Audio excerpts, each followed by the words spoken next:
Hugo Boites, investigador de la Universidad Autónoma Metropolitana. Hay una idea que es cierta, esta de que el Pacto por México es el responsable de esta reforma de la educación, que es una iniciativa de Peña Nieto, también es cierto. Es cierto que se preparó esta reforma con una campaña muy clara en el sentido de decir que la educación estaba muy mal y que sobre todo que los responsables eran los maestros. Todo eso es cierto, pero hay otros elementos que conviene sacar a la luz respecto del origen de esta reforma. Entonces dividiría mi intervención en tres grandes partes.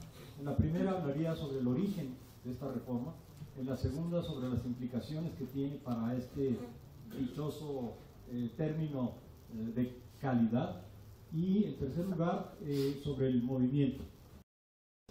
Sobre la cuestión del origen, es muy interesante tener en cuenta que antes de que se hubiera creado el Pacto por México, antes de que Peña Nieto fuera consagrado como presidente, antes de que se diera una discusión a nivel de la Secretaría de Educación Pública, hay un documento que prevé de manera muy exacta exactamente qué es lo que va a pasar en términos de educación en el 2012, en el 2013, en el 2014. Y este documento que tengo aquí a la mano, en su página 44, señala el comienzo de lo que viene a ser una verdadera agenda de qué es lo que debe hacerse en la educación, una especie de calendario. Entonces ustedes pueden ver que aquí hay una página y está dividida en dos columnas. La primera, la más pequeña, tiene los años. Aquí dice, créanme, 2012, acá dice 2013, 2014, y en texto dice qué debe estar pasando en cada uno de esos años. Entonces, esto que está aquí anunciado ocurre y sigue ocurriendo hasta este momento.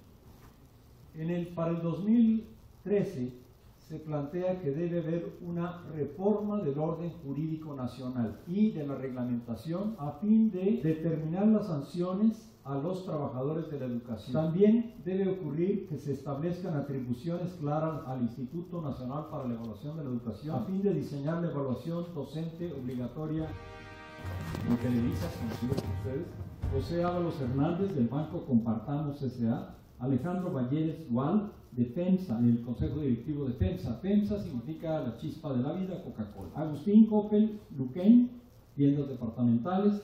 José Antonio Fernández Carvajal, vicepresidente del Consejo de Administración del TEC de Monterrey, presidente de FEMSA, Coca-Cola de México.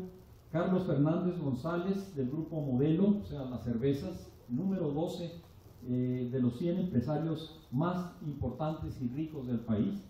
Pablo González Guajardo, que es el presidente de Kimberly-Clark de México, donde ustedes compran un cuaderno, probablemente es de estos señores. Carlos Hank González, hijo de un regente y gobernador del Estado de México. Sisi Harp Calderón, hija de Alfredo Harp Eliú, 10º hombre de negocios más rico del país.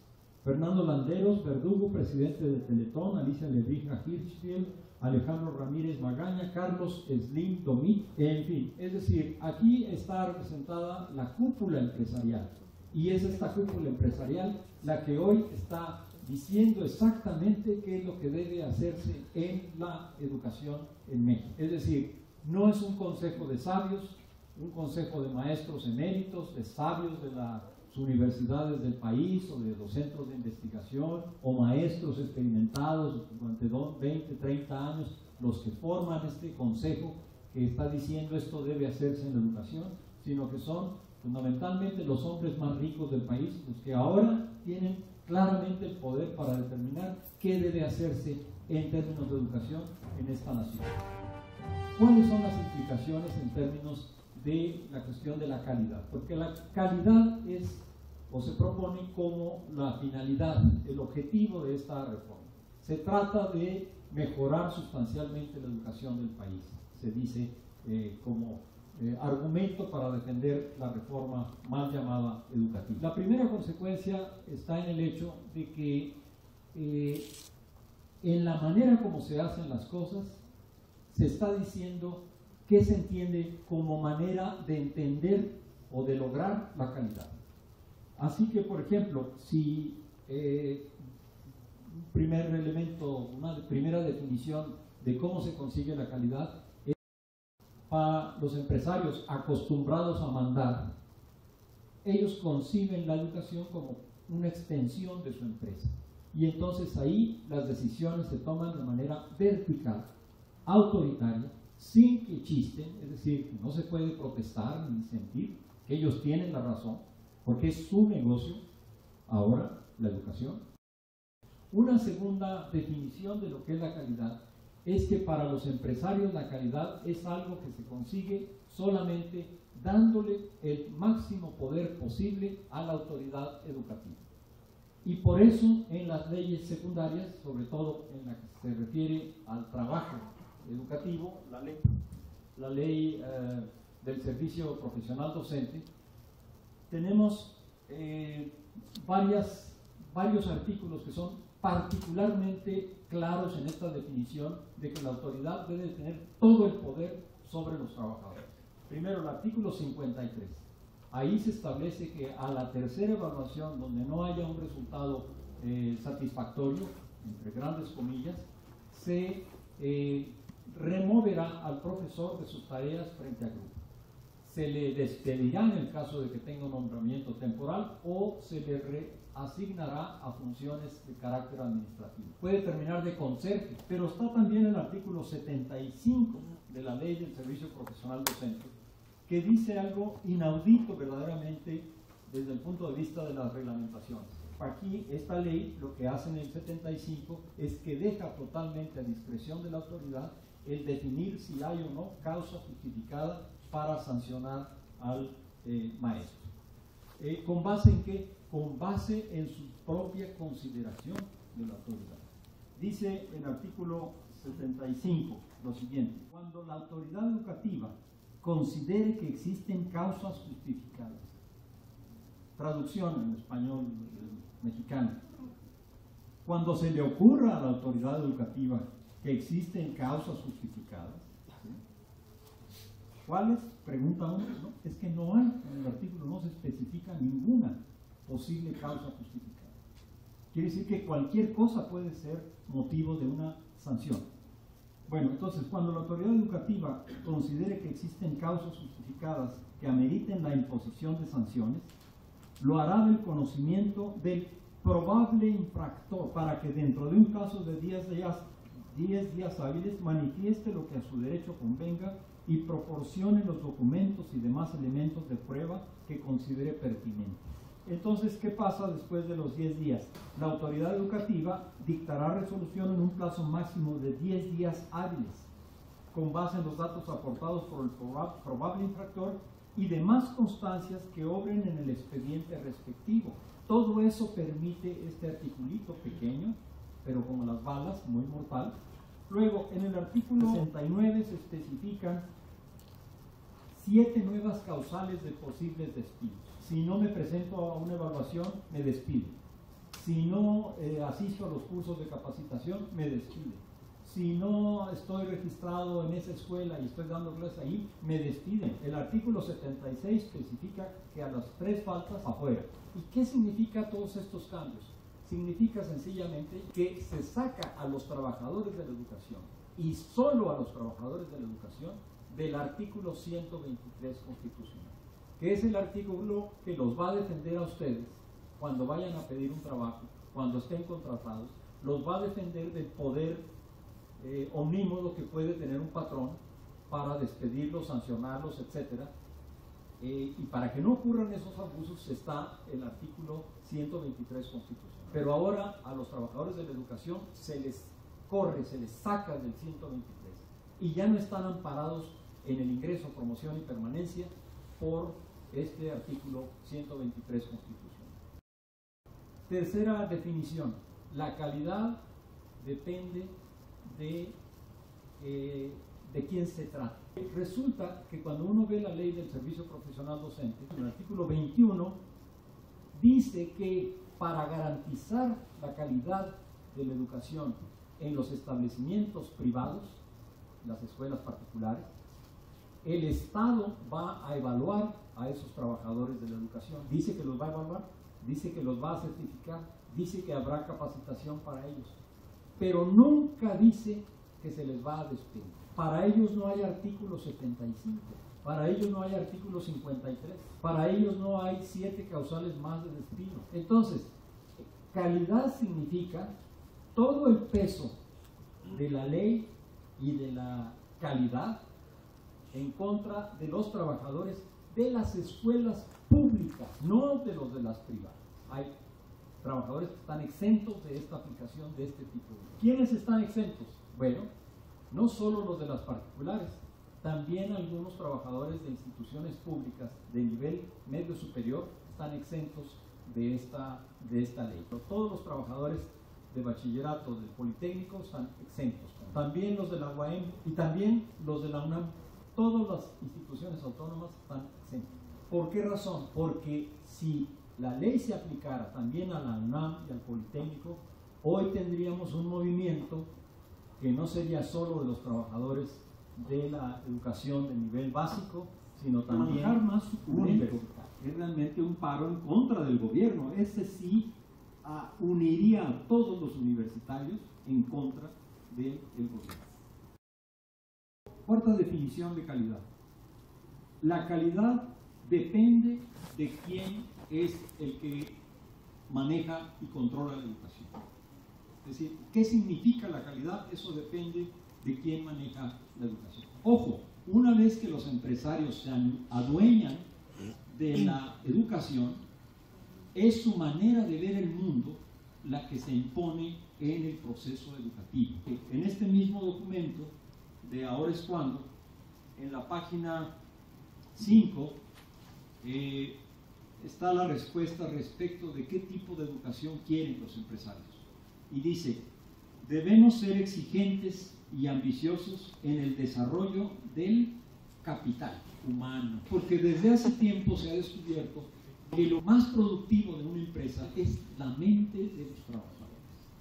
Si los trabajadores están educados para ser competitivos, productivos en las empresas, creativos, están habituados al gane, gane, a yo gano y los demás, pues que se los cargue el tren, al individualismo, a la competitividad, a la responsabilidad, a ser puntual, a ser honesto, no robarle las cosas a la empresa, etc.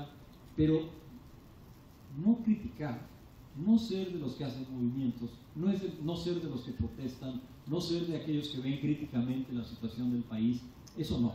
Capital humano significa un trabajador eficiente, que está acostumbrado a obedecer, que está acostumbrado a callar, que está acostumbrado a ser creativo para mejorar la empresa, a verla como propia, aunque su salario sea mínimo, y eso es lo que ellos quieren como capital humano. Por eso dicen, no hay que enseñar filosofía, no hay que enseñar historia, no hay que enseñar artes, no hay que enseñar ecología, no hay que enseñar todas esas cosas que no sirven para nada. Tercera parte. Entonces, lo que hay que entender es que estamos en un momento de estos que ocurren muy ocasionalmente y a ustedes les va a tocar estar vivos y presenciar cómo se desenvuelve uno de los conflictos más profundos que hemos tenido en las últimas décadas en este país. Porque es un conflicto de clase social. Son los ricos del país, esos 100 personajes que controlan la economía realmente, controlan al gobierno, controlan al Congreso, todo lo que no tiene la gran mayoría de las personas en México. Se abre una nueva etapa radicalmente distinta de la educación. Estamos a cargo de la educación, dicen los señores de Mexicanos Primero. Somos nosotros los que conducimos la educación. Desde una posición muy cómoda, porque nosotros decimos lo que hay que hacer y que lo haga el gobierno. Y luego si el gobierno le sale mal el numerito, porque además ni siquiera es una cosa que el gobierno entienda bien a bien qué es lo que está haciendo, porque no lo diseñó ni lo pensó él mismo, entonces es responsabilidad del gobierno. Lo que les interesa es la privatización a fondo, que les da la posibilidad de privatizar la agenda de la educación. Y hay que decir que lo que está pasando ahora es que hay un movimiento nacional que incorpora ya estudiantes, padres de familia, estudiantes universitarios, otros sectores sociales en protesta también. También es un movimiento que tiene una enorme ventaja. Es un movimiento que está afincado en el conocimiento. Es una rebelión que, cuidado, porque tiene de su lado la razón. En lugar de decir tomemos una calle, lo primero que dicen es hagamos un foro. Y los foros se realizaron, lo que pasa es pues llega un momento donde la paciencia se agota y empieza a tomarse otras medidas. ¿Quién defiende hoy esta reforma? ¿Dónde están los desplegados con cientos de firmas de académicos? Alguien dirá, no, sí han salido desplegados. Y tiene toda la razón. Por ejemplo, aquí está uno que se llama Juntos por la Educación. Respaldamos a las autoridades para seguir adelante en la implementación de la reforma educativa y trabajaremos en conjunto para llevarla al salón de clases, etcétera, etcétera. Las clases no deben suspenderse nunca, etcétera. Y miren toda la cantidad de firmas que están ahí abajo. Impresionante para quien quiera que no sea maestro o estudiante, porque los maestros y estudiantes dicen, vamos a leer también la letra chiquita. Y entonces empezamos a leer la letra chiquita y encontramos pues a toda, faltan aquí realmente nada más algunos premios Nobel, porque está, por ejemplo, la Fundación Chespirito firmando este desplegado, la Asociación Huasteca Defensora de los Animales, AC, está también la Central Mexicana de Alcohólicos Anónimos, el Club Rotario de Playas de Tijuana, el Instituto Hispanoamericano de Suicidiología, también, una pausa antes de dar el paso, ¿no? Tejiendo alas, etcétera, etcétera. Esta es la sociedad civil, entre comillas, que respalda la reforma. Cuando hay un movimiento social de esta envergadura, cuando es un movimiento fincado en la razón, en argumentos, estamos dando argumentos, estamos dando pruebas, estamos citando artículos, citando documentos, que están en internet, se pueden ver en todo momento. Estamos diciendo que tenemos por lo menos argumentos para decir que tenemos la razón. Surge también que aquellos que nunca hablan comienzan a decir cosas. Y por ejemplo, los estudiantes de primaria hagan ponencias sobre la educación que quieren. Para defender la educación que quieren estos estudiantes, necesitamos a maestros libres del temor de ser sancionados. Necesitamos a maestros que puedan ver en la escuela un lugar apropiado para generar el cumplimiento de estas demandas de los estudiantes y no el clima de temor, de terror realmente que se quiere instaurar con esta reforma en las escuelas. Los niños aprenden lo que ven y si ven a los maestros arrodillados, subordinados, aprenderán a hacer ellos eso mismo. Si los ven que son capaces de criticar, de argumentar, de decir por qué están en contra de las cosas, de actuar, ellos van a aprender lo mismo.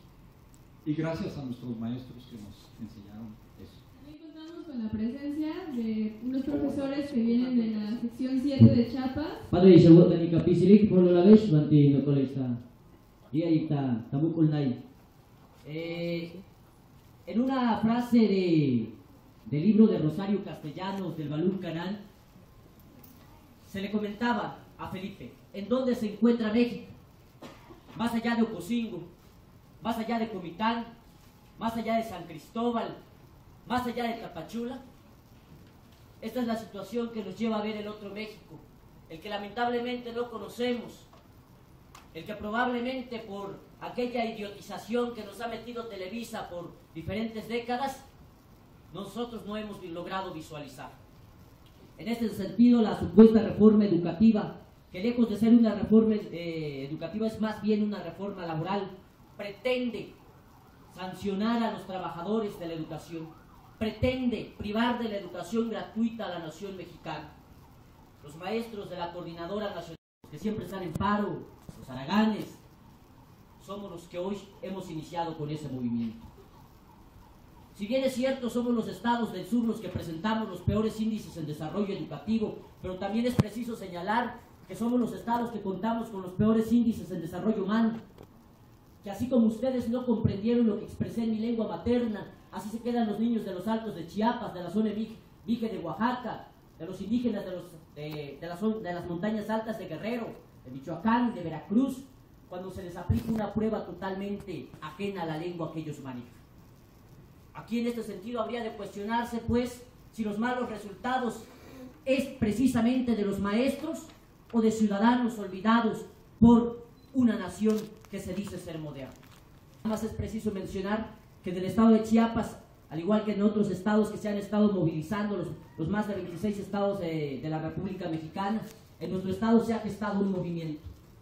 Aquí, lejos de un movimiento magisterial, se ha construido un movimiento social y popular. Los padres de familia, aquí como tenemos aquí en el Distrito Federal, que también se están organizando, los padres de familia del estado de Chiapas también han dado la iniciativa.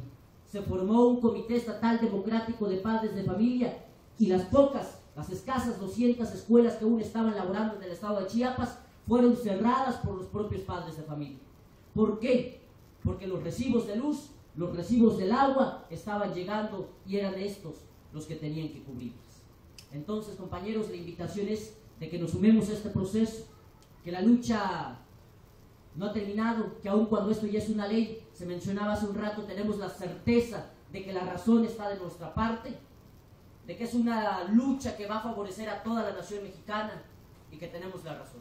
No claudicaremos. Ya en el movimiento magisterial del estado de Chiapas ya tenemos 2 decesos, 2 compañeros que en esta jornada de lucha ya fallecieron, que fueron asesinados, pero sin embargo creo que eso no va a intimidarnos. La revolución, las distintas revoluciones nos han enseñado que se tienen que dar este tipo de situaciones. Y en este sentido la invitación es de que despertemos. La pregunta sería, ¿qué es lo que nosotros como mexicanos queremos hacer por nuestro país? ¿Qué es lo que ustedes como estudiantes, como padres de familia, pretenden hacer por aquellos que aún están? Y por último quiero terminar diciendo que los aquí presentes, incluso todos los más de 100 millones de mexicanos que habitamos en el territorio, lo largo y el ancho territorio de nuestro país, tenemos un compromiso. Y ese compromiso es con los que nos anteceden, es con los que nos sustituirán, es con quienes hoy por hoy nos acompañan haciendo bien este país. Defraudarlos sería cobarde, defraudarlos sería patrio, y compañeros míos, defraudarlos no es una opción.